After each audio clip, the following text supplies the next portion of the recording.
मित्रों नमस्कार, मैं राम मोहन उपाध्याय अपने YouTube चैनल वेदिका उपाध्याय में आपका हार्दिक स्वागत करता हूं। मित्रों, इतिहास प्रश्नोत्तरी के रूप में YouTube पर अपलोड होने वाला यह मेरा चौथा वीडियो है और अगर आप इस वीडियो का पूरा अध्ययन करते हैं तो यह विभिन्न प्रतियोगी परीक्षाओं में आपके लिए उपयोगी सिद्ध होगा। हमारा पहला प्रश्न है, कौन सा स्थल प्रागैतिहासिक चित्रकला के लिए प्रसिद्ध है? पहला विकल्प है बाघ, दूसरा विकल्प है अजंता, तीसरा विकल्प है भीमबेटका और चौथा विकल्प है अमरावती। इसमें सही आंसर है विकल्प सी, भीमबेटका। भीमबेटका जो है प्रागैतिहासिक चित्रकला के लिए एक प्रसिद्ध स्थल है और वर्तमान में भीमबेटका मध्य प्रदेश के रायसेन जिले में स्थित है और इसकी खोज वाकड़कर महोदय ने किया था। कौन? वाकड़कर महोदय ने किया था और यह जो है चित्रों के लिए, आकर्षक चित्रों के लिए, प्रागैतिहासिक कालीन चित्रों के लिए प्रसिद्ध है। यहाँ पे लाल और हरे रंग का प्रयोग जो है पाषाणकालीन मानवों ने करके विभिन्न प्रकार के चित्रों को बनाया है। विभिन्न जानवर जैसे सिंह है, हिरण है, बारहसिंगा है, शिकार के यहाँ पे जो है चित्र बनाए गए हैं, नृत्य से संबंधित चित्र बनाए गए हैं, आखेटकों के चित्र बनाए गए हैं, कृषकों के चित्र बनाए गए हैं, ग्वालों के चित्र बनाए गए हैं। तो हमारा जो है भीमबेटका प्रागैतिहासिक चित्रकला के लिए प्रसिद्ध है। हमारा दूसरा विकल्प है बाघ। तो बाघ जो है ये भी मध्य प्रदेश में अवस्थित है, मध्य प्रदेश के धार जिले में, मध्य प्रदेश के धार जिले में अवस्थित है और प्राचीन कालीन चित्रकला के लिए प्रसिद्ध है। अगला विकल्प है अजंता। अजंता जो है महाराष्ट्र के औरंगाबाद जिले में अवस्थित है और प्राचीन चित्रकला के लिए, मुख्य रूप से बौद्धकालीन चित्रकला के लिए प्रसिद्ध है। यहाँ से एक मुख्य रूप से अजंता से प्राप्त हुआ है मुग़ल शासक औरंगजेब की पत्नी का मकबरा, जिसे द्वितीय ताजमहल के नाम से भी जानते हैं। अगला विकल्प है अमरावती। अमरावती वर्तमान समय में जो है आंध्र प्रदेश में अवस्थित है। मित्रों, हमारा दूसरा प्रश्न है, कालक्रमानुसार लगाइए। पहला विकल्प है लौह युग, दूसरा विकल्प है कांस्य युग, तीसरा विकल्प है पूर्व पाषाण युग, चौथा विकल्प है नव पाषाण युग। तो सब इसमें जो है अगर आप लगाना है, क्रम से लगाना है तो सबसे पहले आएगा विकल्प सी, पूर्व पाषाण काल। पाषाण काल को 3 भागों में बांटा गया है, पुरा पाषाण काल, मध्य पाषाण काल और नव पाषाण काल। तो सबसे पहले क्या आएगा इसमें? पूर्व पाषाण काल। इसके बाद आएगा नव पाषाण काल। नव पाषाण काल क्यों? क्योंकि पाषाण काल का जो है सबसे अंतिम भाग नव पाषाण काल है। उसके बाद जो आता है कांस्य युग आता है। कांस्य युग, नव पाषाण काल के बाद जो है कांस्य युग आता है। जैसे हम लोग जो सिंधु घाटी की सभ्यता जो हमारी है वह मुख्य रूप से कांस्य युगीन सभ्यता है। इसके बाद लास्ट में आएगा लौह युग।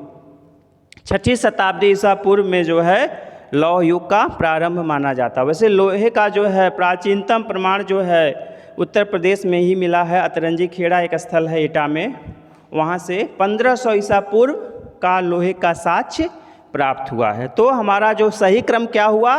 CDBA। हमारा तीसरा प्रश्न है, हड़प्पा सभ्यता के किस स्थल से मजदूरों के मकान के अवशेष प्राप्त हुए हैं? पहला विकल्प है हड़प्पा, दूसरा विकल्प है चन्हूदड़ो, तीसरा विकल्प है रंगपुर और चौथा विकल्प है रोपड़। जिसमें सही आंसर है हड़प्पा। हड़प्पा जो है, जो सिंधु सभ्यता का मुख्य स्थल और सबसे पहले जो हड़प्पा की ही खोज 1921 में दयाराम साहनी के द्वारा की गई थी और यहाँ से हड़प्पा से जो है मजदूरों के मकान मिले हैं, श्रमिक आवास के साक्ष्य प्राप्त हुए हैं।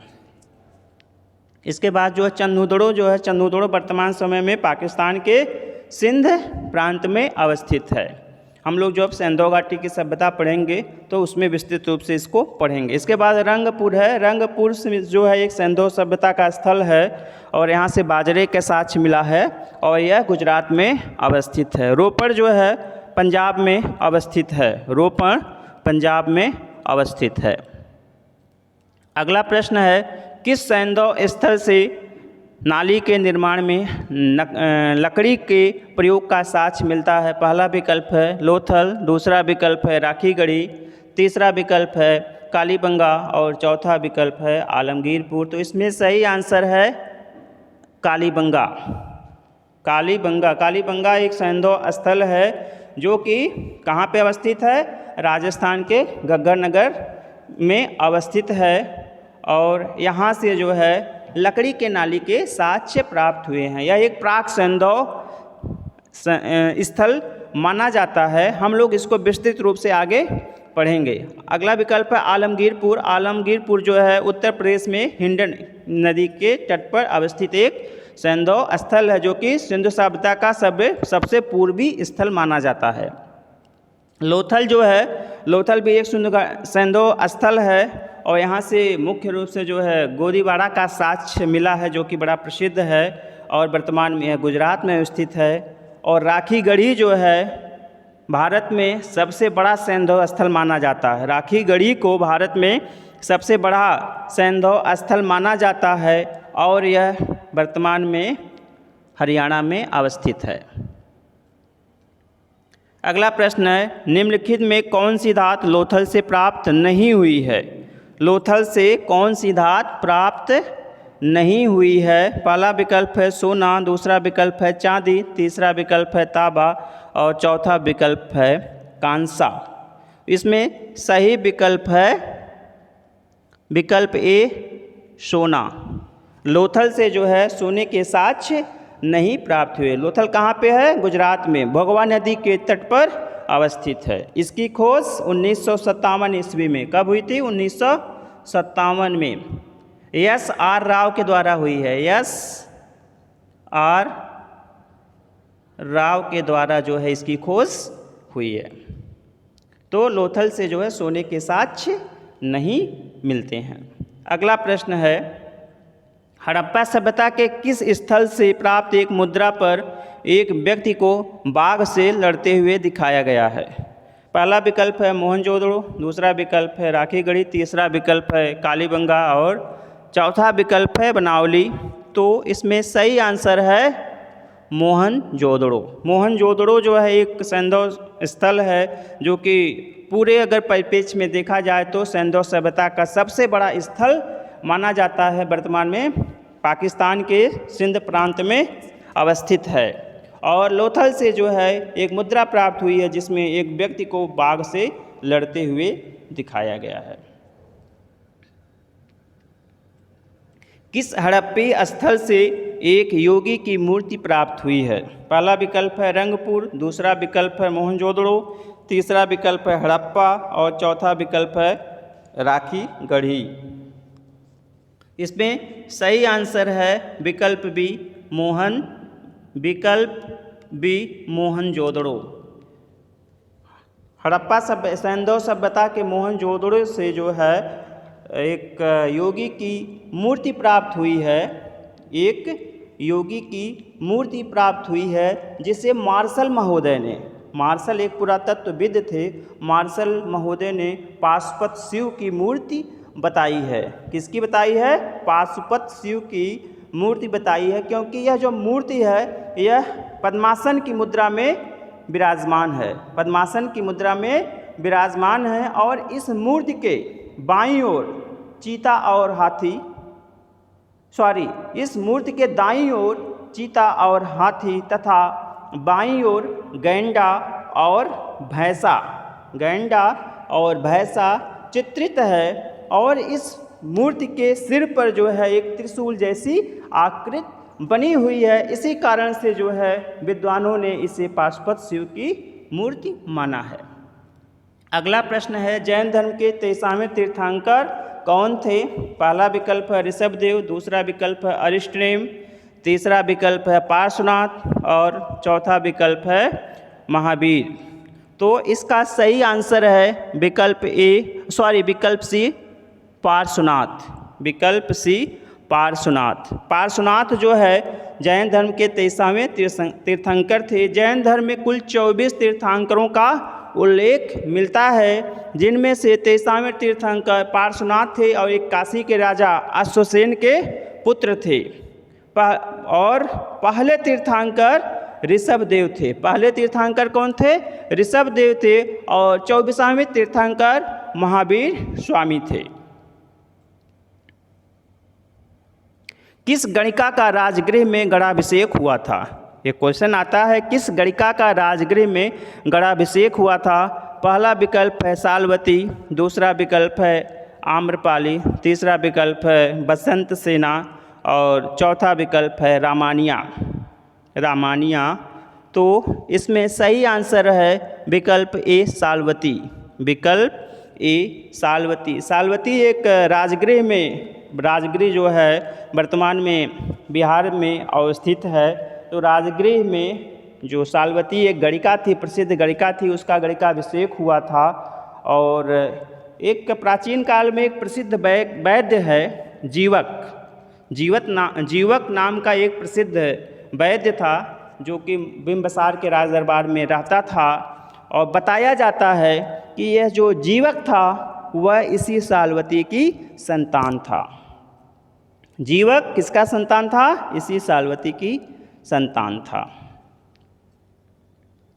अगला प्रश्न है, जैन धर्म के त्रिरत्न में शामिल नहीं है। अगर त्रिरत्न पूछा जाता है, त्रिरत्न का कॉन्सेप्ट सर्वप्रथम किस धर्म में आया? तो है तो त्रिरत्न जैन धर्म और बौद्ध धर्म में दोनों है, लेकिन सबसे पहले जो है जैन धर्म में त्रिरत्न का कॉन्सेप्ट आया था। तो जैन धर्म के त्रिरत्न में कौन सम्मिलित नहीं है? पहला विकल्प है सम्यक ज्ञान, दूसरा विकल्प है सम्यक चरित्र, तीसरा विकल्प है सम्यक श्रद्धा और चौथा विकल्प है सम्यक कार्य। तो इसमें सही आंसर है सम्यक कार्य। सम्यक कार्य जो है जैन धर्म के त्रिरत्न में सम्मिलित नहीं है। अगला प्रश्न है, वत्स महाजनपद की राजधानी कहाँ थी? पहला विकल्प है पाटलिपुत्र, दूसरा विकल्प है श्रावस्ती, तीसरा विकल्प है कौशाम्बी और चौथा विकल्प है वाराणसी। तो इसमें सही आंसर है विकल्प सी कौशाम्बी।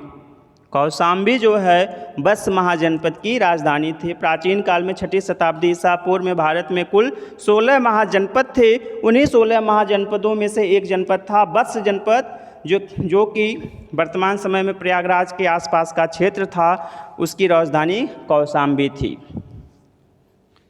और पाटलिपुत्र वर्तमान समय में जो है बिहार में अवस्थित पटना से इसकी पहचान की जाती है। श्रावस्ती जो उत्तर प्रदेश में है और प्राचीन काल में अनोमा नदी के तट पर बसा हुआ था। वाराणसी जो है वर्तमान समय में वाराणसी से इसकी पहचान की जाती है। वरुणा और असी नदियों के संगम पर बसे होने के कारण इसे वाराणसी कहा जाता है। अगला प्रश्न है, निम्नलिखित में से किसकी पहचान कुसुमपुर से की जाती है? पहला विकल्प है पाटलिपुत्र, दूसरा विकल्प है पेशावर, तीसरा विकल्प है अलकापुरी, चौथा विकल्प है कौशाम्बी। तो इसमें सही आंसर है पाटलिपुत्र। सही आंसर है पाटलिपुत्र जो है प्राचीन काल में कुसुमपुर नाम से जाना जाता था। और कहा जाता है प्रसिद्ध वैज्ञानिक आर्यभट्ट का जन्म यहीं पे कुसुमपुर में ही हुआ था। और यह जो है प्राचीन काल में मगध साम्राज्य की राजधानी थी। और एक यूनानी इतिहासकारों ने इसे पालीब्रोथा के नाम से संबोधित किया है। पेशावर जो है वर्तमान समय में पाकिस्तान में अवस्थित है, फिरोजपुर पेशावर। अलकापुरी जो है हरिद्वार के आसपास का क्षेत्र था। और कौशाम्बी के विषय में अभी हम लोगों ने ऊपर पढ़ा है। अगला प्रश्न है, त्रिपिटक किस धर्म से संबंधित है? पहला विकल्प है वैष्णव धर्म, दूसरा विकल्प है बौद्ध धर्म, तीसरा विकल्प है जैन धर्म और चौथा विकल्प है आजीवक संप्रदाय। तो इसमें सही आंसर है त्रिपिटक जो है बौद्ध धर्म से संबंधित है। अगला प्रश्न है कृत्यकल्पतरु नामक ग्रंथ का लेखक, कृत्यकल्पतरु नामक ग्रंथ का लेखक कौन है? तो कृत्यकल्पतरु नामक ग्रंथ का लेखक, पहला विकल्प है गोविंद चंद्र गाहड़वाल, दूसरा विकल्प है लक्ष्मीधर, तीसरा विकल्प है बाणभट्ट और चौथा विकल्प है इनमें से कोई नहीं। तो इसमें सही आंसर विकल्प भी लक्ष्मीधर। लक्ष्मीधर जो है कृत्यकल्पतरु का लेखक माना जाता है और यह गाहड़वाल शासक गोविंद चंद्र गाहड़वाल का राज कब था? गोविंद चंद्र गाहड़वाल का जो है राज कब था और यह राजनीति शास्त्र का प्रकांड विद्वान था। एक प्रश्न आता है युक्त कल्पतरु, युक्त कल्पतरु के लेखक। अब हम लोग कंफ्यूज कर जाते हैं कृत्य कल्पतरु और युक्त कल्पतरु। कृत्य कल्पतरु का लेखक कौन है? लक्ष्मीधर। और युक्त कल्पतरु का लेखक कौन है? एक परमार शासक था मध्य प्रदेश में जिसको हम भोज के नाम से जानते हैं। तो परमार शासक भोज ने जो है युक्त कल्पतरु नामक ग्रंथ की रचना की थी। अगला विकल्प प्रश्न है जैन साधु स्थूलभद्र, जैन साधु स्थूलभद्र का जन्म किस नगर में हुआ था? पहला विकल्प है पाटलिपुत्र, दूसरा विकल्प है वैशाली, तीसरा विकल्प है राजगृह और चौथा विकल्प है चंपा। तो इसमें सही आंसर है विकल्प सी राजगृह। जो स्थूलभद्र थे इनका जन्म कहाँ हुआ था? राजगृह में हुआ था। स्थूलभद्र मुख्य रूप से जो जैन धर्म का संप्रदाय है, दो संप्रदायों में बटा हुआ है, दिगंबर और श्वेतांबर। तो ये श्वेतांबर के प्रवर्तक थे स्थूलभद्र जी और इनका जन्म कहाँ हुआ था? राजगृह में हुआ। राजगृह की वर्तमान स्थित कहाँ है? पटना में अवस्थित है, बिहार में अवस्थित है। पाटलिपुत्र की पहचान पटना से की जाती है। वैशाली भी बिहार में अवस्थित था और उस समय जो है लिच्छवियों का एक राज्य था, प्रसिद्ध राज्य था। वहाँ पे गणतंत्रात्मक शासन व्यवस्था प्रचलित थी। और चंपा जो है 16 महाजनपदों में से एक जनपद अंग की राजधानी थी। अंग जनपद की राजधानी कहाँ थी? चंपा। तो मित्रों आज का वीडियो बस यहीं पे समाप्त करता हूँ और यह आशा करता हूँ कि यह वीडियो आप लोगों को समझ में आएगा और विभिन्न प्रकार की प्रतियोगी परीक्षाओं में आपकी काफ़ी हेल्प करेगा। और मित्रों आपसे एक अनुरोध है कि आप वीडियो को देखने के पश्चात इसे सब्सक्राइब, लाइक, शेयर और बेल आइकन अवश्य प्रेस करें जिससे अगली वीडियो के विषय में आपको सूचना मिल जाए। धन्यवाद।